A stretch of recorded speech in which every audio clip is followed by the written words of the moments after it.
Materiklər üzrə gəlin yaylaların yerləşməsini öyrənək. Yenə Şimali Amerikadan başlayıram.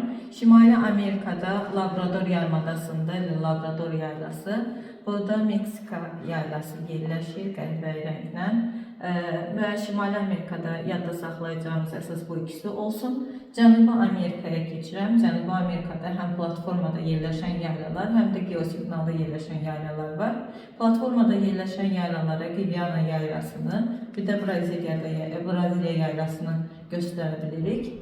Aşağıda Patagoniyada yerləşir, o da yüksəklik və yayla kimi də gedir.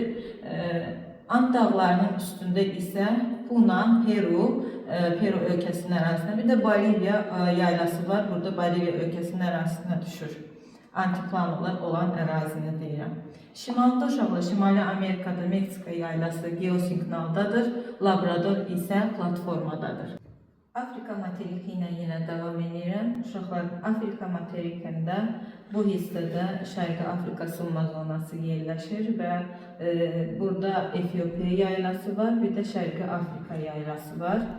Avstraliyada Qərbi Avstraliya yaylası yerləşir. Bu hissədə filizlərdən xəbər verir. Yeri gəlmişkən yaylalar kristalik özüldən ibarət olduğuna görə bizə filizlərdən məlumat verirlər.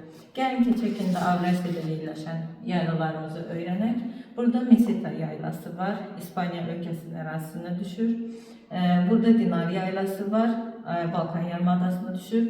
Türkiyədə Anadolu yaylası yerləşir, Ərəbistanda Ərəbistan yaylasıdır. Bizdə Qarabağ yaylası yerləşir Azərbaycanda, İran ərazisində İran yaylası yerləşir. Hindistanda Dekan yaylasıdır və ən hündür və seismik yayla isə Tibet yaylasıdır. Uşaqlar, Dekan platformadadır, Ərəbistan da platformadadır. Burada Orta Sibir platformasında Orta Sibir yaylası və Şərqi Sibir yaylası da vardır. Amma bu alt Himalay geosiqnalda yerləşən və adını çəkdiyim yaylaların hamısı seismik yayla hesab olunur.